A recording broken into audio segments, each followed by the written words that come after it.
Hello friends, Vardhan academy में आप सभी का स्वागत है। दोस्तों, हम लोगों ने कल अपनी वीडियो में UP PCS prelims 2020 GS paper 1 मतलब जो पहला प्रश्न पत्र होता है उसके 1 से 50 तक सभी प्रश्नों को हम लोगों ने सॉल्व किया था और ऑफिशियल आंसर्स के साथ उसको हम लोगों ने डिस्कस किया था। तो आज की वीडियो में हम लोग इसको 51 से 100 तक डिस्कस करेंगे, मतलब 51 से 100 तक के क्वेश्चंस को डिस्कस करेंगे। और जो इसके ऊपर लास्ट वीडियो है वो कल मैं अपलोड करूंगा और उसमें 101 से और पूरे 150 तक क्वेश्चंस होंगे। ठीक है, तो आज की वीडियो में 51 से और 100 तक होंगे और इनको हम लोग काफ़ी अच्छी तरीके से डिस्कस करेंगे। इनको 3 पार्ट में मैंने इसलिए कर दिया जिससे वीडियो काफ़ी लंबी ना हो। ठीक है, तो चलिए आज की वीडियो स्टार्ट करते हैं और देखते हैं किस प्रकार से क्वेश्चन आए हैं और उनके आंसर्स क्या हैं।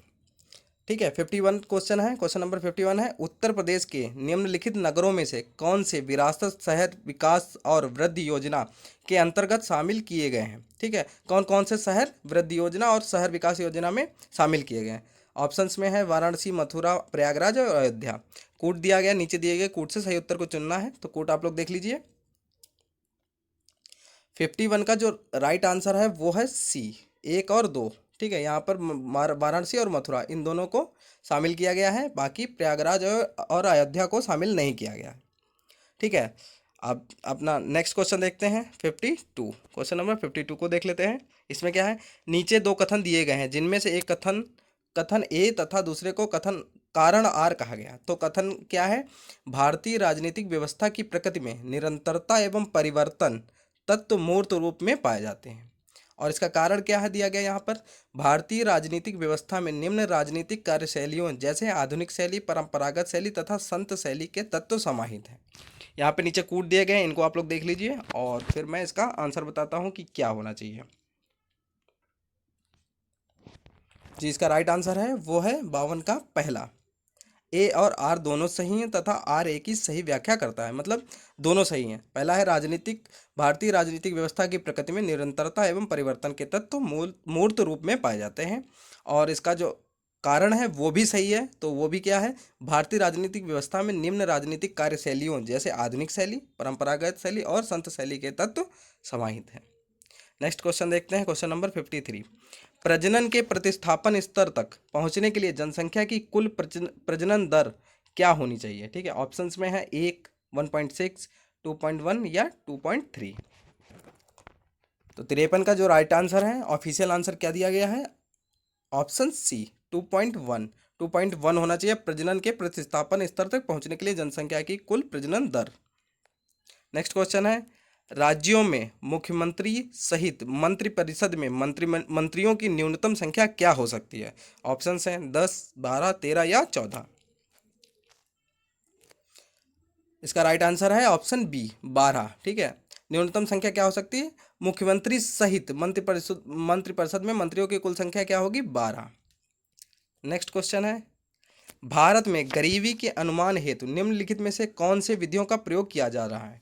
ठीक है, गरीबी का अनुमान किन विधियों द्वारा किया जा रहा है, ये यहाँ पे पूछा गया है। सिर गणना विधि, कैलोरी ग्रहण या पारिवारिक उपयोग व्यय, प्रति व्यक्ति आय, इन चारों में कौन से कूट से इसका आंसर देना है। 55 का जो राइट आंसर है वो है बी, 1, 2 और 3, मतलब कि सिरगणना विधि, कैलोरी ग्रहण और पारिवारिक उपभोग व्यय, ये गरीबी के अनुमान हेतु यहाँ पर विधियों का, इन 3 विधियों का प्रयोग किया जाता है। प्रति व्यक्ति आय से यहाँ पर कोई यहाँ पर संबंध नहीं है। नेक्स्ट है, भारत के सर्वोच्च न्यायालय ने संविधान के आधारभूत ढांचे के सिद्धांत को स्पष्ट किया। ठीक है, संविधान का जो आधारभूत ढांचा है उसका सिद्धांत किसमें स्पष्ट किया है, गोलकनाथवाद 1967 में, केशवानंद भारतीवाद 1973 में, शंकरी प्रसादवाद 1951 में या सज्जन सिंहवाद 1965 में। जी, इसका राइट आंसर है ऑप्शन बी, केशवानंद भारतीवाद 1973 में। ये भी प्रीवियस ईयर क्वेश्चन से ही ये पूछा गया है, तो हमेशा भी जब भी आप यूपी पीसीएस की तैयारी करें तो उसके लगभग 5 से 10 सालों के प्रीवियस ईयर क्वेश्चन पेपर्स को जरूर सॉल्व करें। ठीक है, मैं भी कोशिश करूंगा कि ये वीडियो पूरी होने के बाद ये मतलब यूपी पीसीएस प्रीलिम्स 2020 की ये वीडियोस जो हैं तीनों हो जाएंगी। उसके बाद इसके ऊपर प्रीवियस ईयर क्वेश्चन पेपर्स को भी मैं अपने चैनल पे सॉल्व कराऊंगा। ठीक है, नेक्स्ट क्वेश्चन है क्वेश्चन नंबर 57, आयुष्मान भारत योजना के संदर्भ में निम्नलिखित में से कौन से कथन सत्य हैं? पहला है, यह योजना प्रति व्यक्ति 5 लाख रुपए का मुफ्त स्वास्थ्य बीमा प्रदान करती है। दूसरा है, इस योजना में होने वाले व्यय में केंद्र और राज्यों की भागीदारी 60:40 के अनुपात में होती है। ठीक है, तो नीचे दिए गए कूट से इसका उत्तर चुनना है और आप लोग उसके कूट देख लीजिए। 57 का जो राइट आंसर दिया गया है वो है ऑप्शन बी, केवल 2। ठीक है, इस योजना में होने वाले व्यय में केंद्र और राज्यों की भागीदारी 60:40 के अनुपात में होती है। ठीक है, 60:40 मतलब 3:2 के अनुपात में है, ऐसे लिख सकते हैं। नेक्स्ट है क्वेश्चन नंबर 58, निम्नलिखित में से कौन सा एक सही सुमेलित नहीं है? अनुच्छेद 39A, अनुच्छेद 40, अनुच्छेद 44 या अनुच्छेद 48। यहाँ पर उससे संबंधित चीजें दी गई हैं कि कौन सा सही सुमेलित नहीं है। ठीक है, तो इसका जो राइट आंसर है 58 का राइट आंसर है ऑप्शन डी, अनुच्छेद 48। ठीक है, बाकी तीनों को देख लेते हैं। अनुच्छेद 39 समान न्याय एवं निःशुल्क विधिक सहायता, अनुच्छेद 40 में है ग्राम पंचायतों का संगठन, अनुच्छेद 44 में है समान नागरिक संहिता और अनुच्छेद 48 में दिया गया न्यायपालिका का कार्यपालिका से पृथक्करण। ये यहाँ पर गलत है। अनुच्छेद 48 में कृषि और पशुपालन के संगठन से संबंधित यहाँ पे चीज़ें दी गई हैं। अनुच्छेद 48 में कृषि एवं पशुपालन से संबंधित चीज़ें। क्वेश्चन नंबर 59 है, पोषकीय पर्यटन का मुख्य उद्देश्य है पर्यटकों की संख्या में वृद्धि, बड़े पैमाने पर पर्यटन और लघु पैमाने पर यात्राओं का प्रबंध करना, सांस्कृतिक अखंडता और पारिस्थितिक प्रक्रियाओं को बनाए रखते हुए पर्यटन और पर्यावरण प्रबंध करना, या उपरोक्त में से कोई नहीं। जी, इसका जो राइट आंसर है वो है 59 का सी, सांस्कृतिक अखंडता और पारिस्थितिक प्रक्रियाओं को बनाए रखते हुए पर्यटन और पर्यावरण प्रबंध करना। ठीक है, नेक्स्ट क्वेश्चन है, भारत के महान न्यायवादी के संदर्भ में निम्नलिखित कथनों पर विचार कीजिए। यहाँ पे 2 कथन दिए गए हैं। पहला कथन है, राष्ट्रपति किसी ऐसे व्यक्ति को नियुक्त करेगा जो उच्चतम न्यायालय के न्यायाधीश के रूप में नियुक्ति के लिए अर्ह होगा। ठीक, एलिजिबल होगा। दूसरा है, महान्यायवादी इतना पारिश्रमिक प्राप्त करेगा जो संसद अवधारित करे। यहाँ पर भी कूट दिए गए, कूट से ही इसका सही उत्तर को चुनना है। ठीक है, तो इसका जो राइट आंसर है वो है ऑप्शन ए, केवल एक सही है। पहले में क्या है, राष्ट्रपति ऐसे व्यक्ति की नियुक्ति करेगा जो उच्चतम न्यायालय के न्यायाधीश के रूप में नियुक्ति के लिए अर्ह हो, मतलब एलिजिबल हो। ठीक है, दूसरा ये गलत है यहाँ पर। नेक्स्ट है क्वेश्चन नंबर 61, हौसला 2018 के संदर्भ में निम्नलिखित में से कौन से कथन सही है? हौसला 2018 का आयोजन महिला एवं बाल विकास मंत्रालय भारत सरकार द्वारा नई दिल्ली में किया गया। दूसरा है, यह बच्चों की देख रेख करने वाली संस्थाओं के बच्चों का राष्ट्रीय उत्सव था। ठीक है, इसके ऑप्शंस हैं उसको आप लोग देख लीजिए कूट में। तो जो 61 का जो राइट आंसर है वो है सी, 1 और 2 दोनों। ठीक है, पहला क्या है, हौसला 2018 का आयोजन महिला एवं बाल विकास मंत्रालय भारत सरकार द्वारा नई दिल्ली में किया गया था। दूसरा, यह बच्चों की देखरेख करने वाली संस्थाओं के बच्चों का राष्ट्रीय उत्सव था। ठीक है, तो इसका राइट आंसर है सी। नेक्स्ट क्वेश्चन है, नीचे 2 कथन दिए गए हैं जिनमें से एक को कथन ए तथा दूसरे को कथन कारण आर कहा गया। तो कथन क्या है, भारतीय संघात्मक व्यवस्था को अर्ध संघात्मक कहा जाता है। कारण जो दिया गया वो है, भारत में एक स्वतंत्र न्यायपालिका है जिसे न्यायिक पुनर्निरीक्षण का अधिकार है। कूट दिए गए हैं, इससे इसका आंसर को चयन करना है। 62 का जो राइट आंसर है वो है ऑप्शन बी, ए और आर दोनों सही है, परंतु आर ए की सही व्याख्या नहीं करता। ठीक है, कथन और कारण दोनों सही हैं, लेकिन ए जो आर है वो ए की सही व्याख्या नहीं करता है। नेक्स्ट क्वेश्चन है, भारत $5 ट्रिलियन अर्थव्यवस्था का लक्ष्य कब तक प्राप्त कर लेने का लक्ष्य रखा है? भारत ने कब तक $5 ट्रिलियन अर्थव्यवस्था का लक्ष्य कब तक के लिए रखा है? ऑप्शन है 2022, 2024, 2026 या 2030, जिसका राइट आंसर है ऑप्शन बी, 2024। 2024 तक भारत ने $5 ट्रिलियन अर्थव्यवस्था का लक्ष्य रखा है। नेक्स्ट है, निम्नलिखित में से किस पर गतिरोध दूर करने हेतु लोकसभा और राज्यसभा की संयुक्त बैठक हो सकती है? सामान्य विधेयक, धन विधेयक, संवैधानिक संशोधन विधेयक या विनियोग विधेयक? 64 का जो राइट आंसर है वो है ऑप्शन ए, सामान्य विधेयक। सामान्य विधेयक पर गतिरोध दूर करने के लिए लोकसभा और राज्यसभा की संयुक्त बैठक हो सकती है। नेक्स्ट क्वेश्चन है, क्वेश्चन नंबर 65, मानव गरीबी सूचकांक की अवधारणा मानव विकास रिपोर्ट 1997 में प्रस्तुत की गई थी, लेकिन मानव विकास रिपोर्ट ने इसे बहुआयामी गरीबी सूचकांक द्वारा निम्नलिखित में से किस वर्ष में प्रतिस्थापित किया गया था। तो यहाँ पे वर्ष बताना है कब इसको प्रतिस्थापित किया गया। उसमें ऑप्शंस है 1999, 2005, 2010 या 2015। 65 का जो राइट आंसर है वो है ऑप्शन सी, 2010 में इसको प्रतिस्थापित कर दिया गया था। नेक्स्ट क्वेश्चन है क्वेश्चन नंबर 66, लॉकडाउन के दौरान भारत सरकार के द्वारा प्रयुक्त असाधारण शक्तियों को विधिक आधार निम्नलिखित में से किन कानूनों से प्राप्त हुआ है। ठीक है, 4 कानून दिए गए हैं, इसमें देख लेते हैं। Mental health care act 2017, disaster management act 2005, शत्रु संपत्ति या एनिमी प्रॉपर्टी एक्ट 1968 या एपिडेमिक डिजीजेज एक्ट 1897। 66 का जो राइट आंसर है वो है ऑप्शन सी, 2 और 4, मतलब कि डिजास्टर मैनेजमेंट एक्ट 2005 और एपिडेमिक डिजीजेज एक्ट 1897।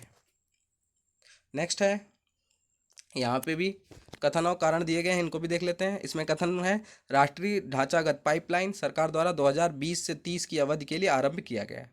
कारण दिया गया, एनपीआई का उद्देश्य सभी को समान ढांचागत सुविधा प्राप्त कराना है। ठीक है, तो यहाँ पर कूट से यहाँ पे आंसर चुनना है। तो जो इसका राइट आंसर होगा वो है ऑप्शन डी, 67 का ऑप्शन डी होगा। ए गलत है किंतु आर सही है। ठीक है, ए गलत है किंतु आर सही है। ए क्या है, राष्ट्रीय ढांचागत, यह 2020 से 30, ये गलत है। और जो आर है, एनपीआई का उद्देश्य सभी को समान ढांचागत सुविधा प्राप्त कराना, ये बिल्कुल सही है।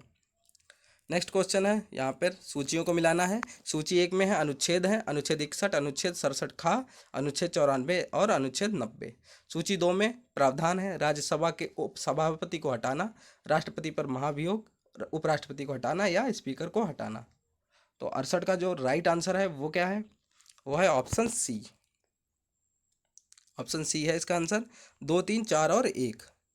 ठीक है, इसको ऐसे भी देख सकते हैं, ए का 2 मतलब अनुच्छेद 61 में राष्ट्रपति पर महाभियोग, बी का 3 अनुच्छेद 67 खा मतलब उपराष्ट्रपति को हटाना, सी 4 अनुच्छेद 94 स्पीकर को हटाना और अनुच्छेद 90 जो है वो राज्यसभा के उप सभापति को हटाना, इससे संबंधित है। इसको इस तरीके से देख लेते हैं। नेक्स्ट क्वेश्चन है क्वेश्चन नंबर 69, विश्व बैंक की ease of doing business report के संदर्भ में निम्नलिखित कथनों में से कौन से कथन सही है। पहला है, ease of doing business report 2020 में भारत का 63वां स्थान था, 63वां स्थान है, और वर्ष 2019 में ईज ऑफ डूइंग बिजनेस में भारत का 77वां स्थान था। तो यहाँ पर जो ये दोनों दिए गए हैं ये बिल्कुल सही है, मतलब भारत 2020 में 63वें स्थान पे है और 14 स्थानों की उसने मतलब छलांग लगाई है, उसने उन्नति की है। ठीक है, प्रोग्रेस की है 14 स्थानों की। तो पिछले साल वो 77वें स्थान पर ही था, तो ये दोनों सही हैं। तो मेरी तरफ से इसका जो राइट आंसर है वो सी होना चाहिए, 1 और 2। लेकिन आयोग ने इसमें जो आंसर दिया है वो दिया है 69 का बी, केवल 2। ठीक है, जबकि इस साल भारत का स्थान 63वां ही है। तो इस पे ऑब्जेक्शन किया जा सकता है। इस क्वेश्चन पे एक वीडियो मैंने डाली है, जिन क्वेश्चंस पे ऑब्जेक्शन हो सकता है उनके बारे में मैंने उस वीडियो में बताया भी है, आप लोग उसको देख सकते हैं। भारत की संविधान सभा ने निम्नलिखित में से किस तिथि को राष्ट्रीय ध्वज को अपनाया था। 22 जनवरी 1950, 24 जनवरी 1950, 22 जुलाई 1947 या 22 जुलाई 1948। 70वें का जो राइट आंसर है वो है ऑप्शन सी, 22 जुलाई 1947। ठीक है, 22 जुलाई 1947 को भारत की संविधान सभा ने निम्नलिखित में से किस राष्ट्रीय ध्वज को अपनाया था, 22 जुलाई 1947 को। नेक्स्ट क्वेश्चन है, केंद्रीय बजट 2020-21 के द्वारा उत्कृष्ट कारपोरेट बॉन्ड में विदेशी पोर्टफोलियो निवेश की सीमा बढ़ा दी गई, कितनी बढ़ा दी गई है ये बताना है। 9% तक, 10%, 12% या 15%। 71 का जो राइट आंसर है वो ऑप्शन डी है। ठीक है, 15% तक। नेक्स्ट क्वेश्चन है, उत्तर प्रदेश में बायोटेक्नोलॉजी पार्क निम्नलिखित स्थानों में से कहाँ स्थित है। कानपुर, गाजियाबाद, नोएडा और लखनऊ। इसका तो काफ़ी सरल क्वेश्चन है ये, इसका राइट आंसर है option D, Lucknow. Question number 73, इसमें सूचियों को मिलाना है। सूची 1 में योजनाएं हैं, सूची 2 में उससे प्रारंभ वर्ष कब से है। ठीक है, तो पहला है पीएम जन आरोग्य अभियान, पीएम वय वंदन योजना, पीएम रोजगार प्रोत्साहन योजना और स्वच्छ भारत अभियान। इनको सूची 2 से मिलाना है। तो जो 73वें का 73 का जो राइट आंसर है वो है ए। ठीक है, ए 2, 3, 1 और 4, इसको देख लेते हैं। ए 2 2018, बी थर्ड मतलब पीएम वय वंदन योजना, बी थर्ड है योजना 2017, सी का फर्स्ट है प्रोत्साहन योजना, ये 2015 में है, पीएम रोजगार प्रोत्साहन, और स्वच्छ भारत अभियान 2014। नेक्स्ट क्वेश्चन, विकास अनुवीक्षण और मूल्यांकन कार्यालय जो दीर्घकालिक नीति का अनुवीक्षण करता है निम्नलिखित में से किस कार्यालय के अंतर्गत आता है? ऑप्शन है प्रधानमंत्री कार्यालय, गृह मंत्रालय, मंत्रिमंडल सचिवालय या नीति आयोग। जिसका जो राइट आंसर है वो है option D, NITI Aayog. Next question 75, निम्नलिखित में से कौन सा एक प्राकृतिक रूप से वायुमंडल में पाई जाने वाली ग्रीन हाउस गैस नहीं है? नाइट्रोजन ऑक्साइड, कार्बन डाइऑक्साइड या मीथेन और ओजोन, इनमें से कौन सा है जो ग्रीन हाउस गैसों में नहीं है? इसका जो राइट आंसर है काफ़ी इजी है, ए, नाइट्रोजन ऑक्साइड। नेक्स्ट क्वेश्चन 76 है, निम्नलिखित में से कौन सा कथन खुदरा व्यापारियों, दुकानदारों और स्वरोजगार वाले व्यक्तियों के लिए राष्ट्रीय पेंशन योजना के बारे में नहीं है? ठीक है, करंट के काफ़ी क्वेश्चंस पूछे गए हैं, जहाँ पे देख लेते हैं। ठीक है, यहाँ पे तो राष्ट्रीय पेंशन योजना से बारे में यहाँ पे क्वेश्चन पूछे गए हैं। पहला है 18 से 40 वर्ष आयु के लोग इसके पात्र हैं। दूसरा है उनका वार्षिक लेन देन रुपया 1.5 करोड़ से अधिक ना हो, राष्ट्रीय पेंशन योजना के सदस्य इसके पात्र हैं, या इसके अंतर्गत रुपया 3000 मासिक पेंशन सुनिश्चित है। तो जो 76 का जो राइट आंसर है वो है सी, ऑप्शन सी, राष्ट्रीय पेंशन योजना के सदस्य इसके पात्र हैं। नेक्स्ट, ठीक है, सदस्य इसके पात्र हैं, इसमें पूछा गया था, नहीं पूछा गया था, तो नहीं कौन है? राष्ट्रीय पेंशन योजना के सदस्य इसके पात्र हैं, बाकी सारे इसके लिए पात्र हैं, ये नहीं है इसमें। ठीक है, 77वां क्वेश्चन है, निधि कार्यक्रम के संदर्भ में निम्नलिखित में से कौन से कथन सही है? निधि कार्यक्रम छात्रों के लिए स्टार्टअप हेतु प्रारंभ किया गया है। दूसरा, इसका उद्देश्य 20 छात्रों के स्टार्टअप हेतु प्रतिवर्ष वित्तीय सहायता करना है। तो 77 को कूट से देखना है कि कौन सा इसका ऑप्शन सही है। तो इसका जो ऑप्शन सही है वो है ऑप्शन सी, 1 और 2 दोनों सही हैं। निधि कार्यक्रम छात्रों के लिए स्टार्टअप हेतु प्रारंभ किया गया है, और दूसरा इसका उद्देश्य 20 छात्रों के स्टार्टअप हेतु प्रतिवर्ष वित्तीय सहायता करना है।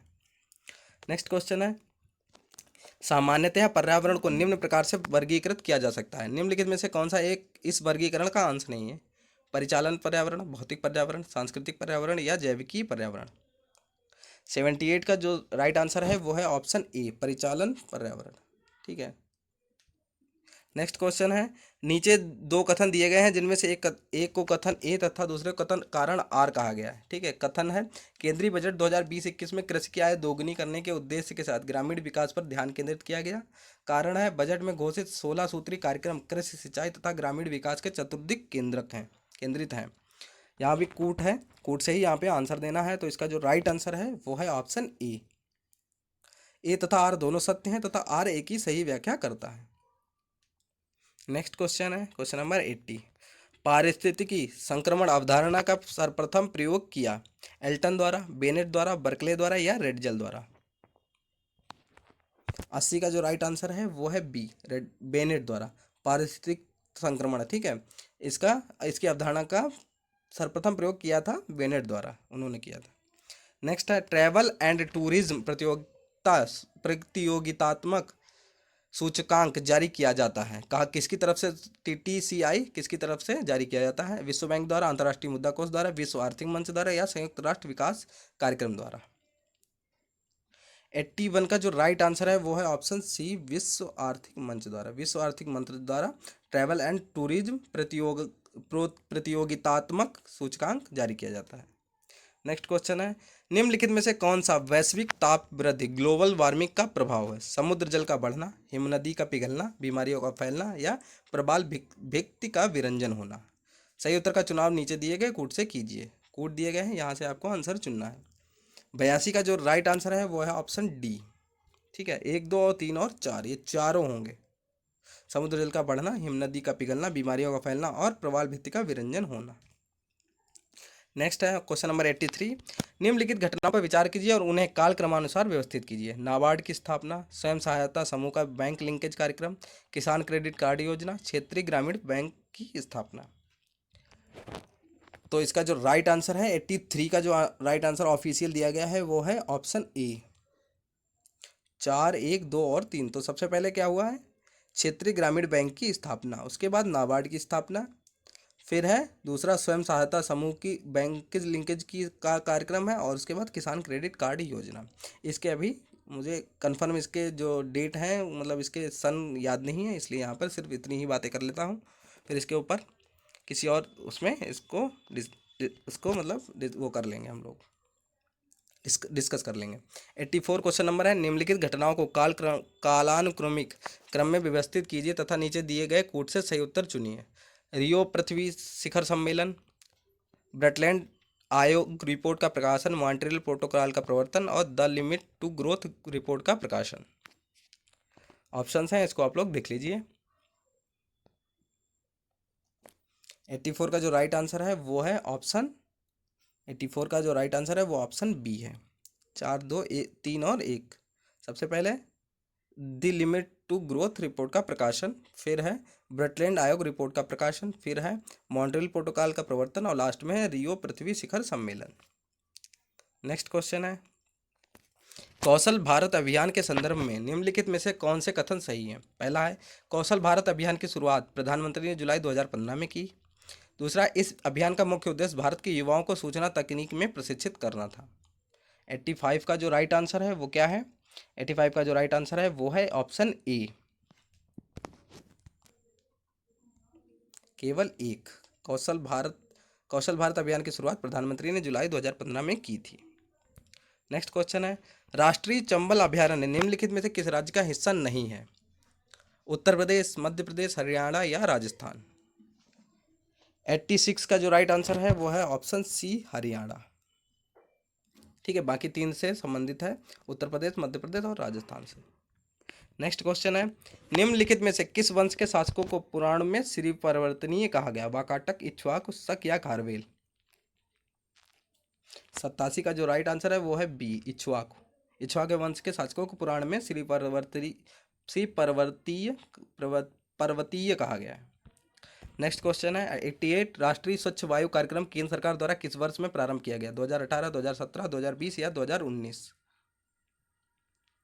88 का जो राइट आंसर है वो है ऑप्शन डी, 2019 में। 2019 में राष्ट्रीय स्वच्छ वायु कार्यक्रम केंद्र सरकार द्वारा प्रारंभ किया गया। नेक्स्ट है, मौर्य काल में एग्रोनोमई अधिकारी निम्नलिखित में से किस क्षेत्र से संबंधित थे? माप और तौल, प्रशासन प्रबंधन, मार्ग निर्माण या राजस्व प्रबंधन। 89 का जो राइट आंसर है वो है सी, मार्ग निर्माण। ठीक, मौर्य काल में एग्रोनोमई ये मार्ग निर्माण से संबंधित अधिकारी थे। नेक्स्ट क्वेश्चन नंबर 90, निम्नलिखित समितियों में से किसने मात्र पोषक तत्वों की आवश्यकता के आधार पर गरीबी रेखा का निर्धारण किया है? अलग समिति, लकड़वाला समिति, तेंदुलकर समिति या रंगराजन समिति। 90 का जो राइट आंसर है वो है ऑप्शन ए, अलग समिति। अलग समिति ने मात्र पोषक तत्वों की आवश्यकता के आधार पर गरीबी रेखा का निर्धारण किया है। नेक्स्ट क्वेश्चन है 91, इसमें सूचियां हैं, इनको महाजनपद को उनकी राजधानी से मिलाना है। महाजनपद है मत्स्य, ठीक है, कुरु, सुरसेन, अस्मक। राजधानी मथुरा, पोतन, विराटनगर और इंद्रप्रस्थ। तो इनको कूट से मिलाना है और इसका जो राइट आंसर है वो है ऑप्शन सी। ठीक है, इनको इस तरीके से भी देख लेते हैं। सी में है मत्स्य है विराटनगर, ठीक है।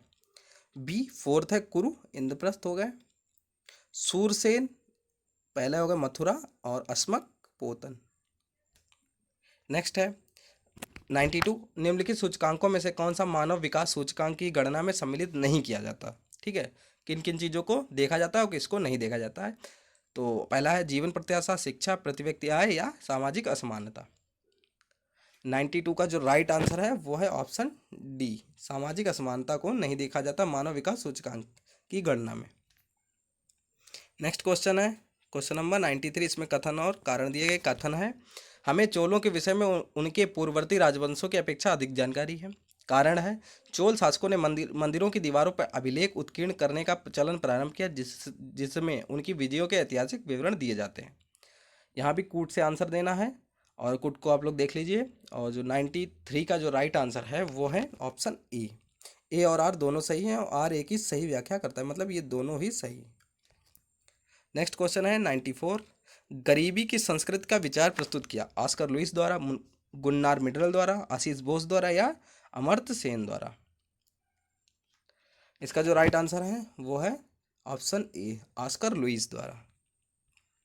नेक्स्ट क्वेश्चन, निम्नलिखित में से किस भारतीय पुरातत्ववेत्ता ने पहली बार भीमबेटका गुफा को देखा और उसके शैल चित्रों के प्रागैतिहासिक महत्व को खोजा? माधव स्वरूप वत्स, एच.डी. संकालिया, वी.एस. वांकणकर और वी.एन. मिश्रा। इसका जो राइट आंसर है वो है ऑप्शन सी, वी.एस. वांकणकर।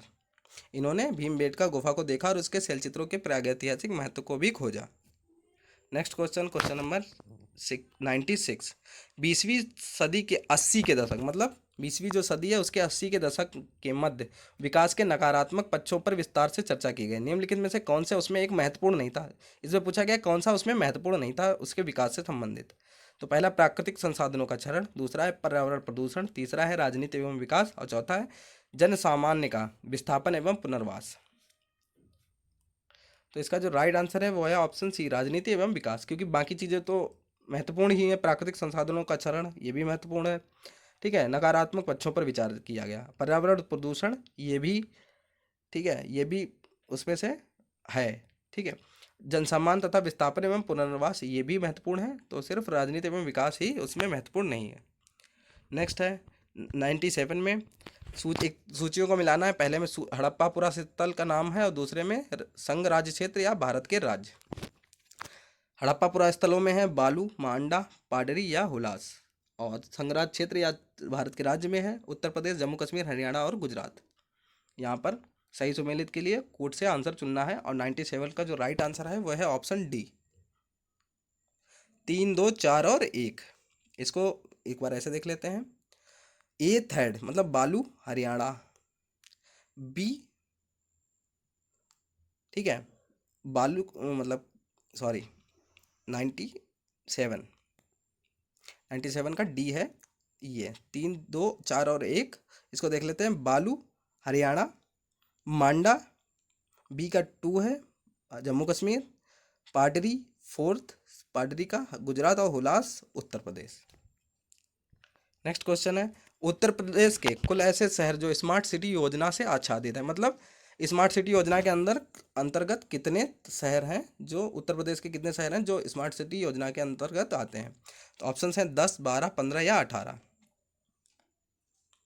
98 का जो राइट आंसर है वो है ऑप्शन ए, 10, ठीक है। स्मार्ट सिटी के अंतर्गत जो आच्छादित हैं वो हैं 10 जिले टोटल। नेक्स्ट क्वेश्चन, निम्नलिखित कथनों पर विचार कीजिए तथा नीचे दिए गए कोड से सही उत्तर चुनिए। पहला है, मुल्तान के सूर्य मंदिर का उल्लेख फैनसांग आबुजईद अलमसूदी तथा अलबरूनी ने किया। दूसरा, सांबपुर यात्रोत्सव सूर्य पूजा से संबंधित था। यहाँ पे कोड से आंसर चुनना है और जो इसका जो राइट आंसर है वो है 99 का ऑप्शन सी, 1 और 2 दोनों सही हैं, ठीक है। पहला भी सही है और दूसरा भी सही है। नेक्स्ट एंड लास्ट क्वेश्चन है आज का, क्वेश्चन नंबर 100। वर्ष 1987 में संयुक्त राष्ट्र में पर्यावरण से संबंधित एक प्रतिवेदन की प्रस्तुति के उपरांत धारणीय विकास पर चर्चा आरंभ हुई। वह प्रतिवेदन था जलवायु परिवर्तन पर पहला प्रतिवेदन, अवर कॉमन फ्यूचर, जलवायु परिवर्तन पर दूसरा प्रतिवेदन या 5वां मूल्यांकन प्रतिवेदन। 100 का जो राइट आंसर है वो है option B, our common future, ठीक है। अवर कॉमन फ्यूचर है इसका राइट आंसर। तो दोस्तों आज की वीडियो में हम लोगों ने 51 से लेके और 100 तक सारे क्वेश्चंस को डिस्कस किया है, और हम लोग कल की वीडियो में 101 से 150 मतलब 101 से 150 तक के सारे क्वेश्चंस को डिस्कस करेंगे। तो दोस्तों अगर आपको आज की वीडियो अच्छी लगी हो तो वीडियो को लाइक तथा शेयर करें और हमारे चैनल को सब्सक्राइब भी करें, ठीक है। धन्यवाद।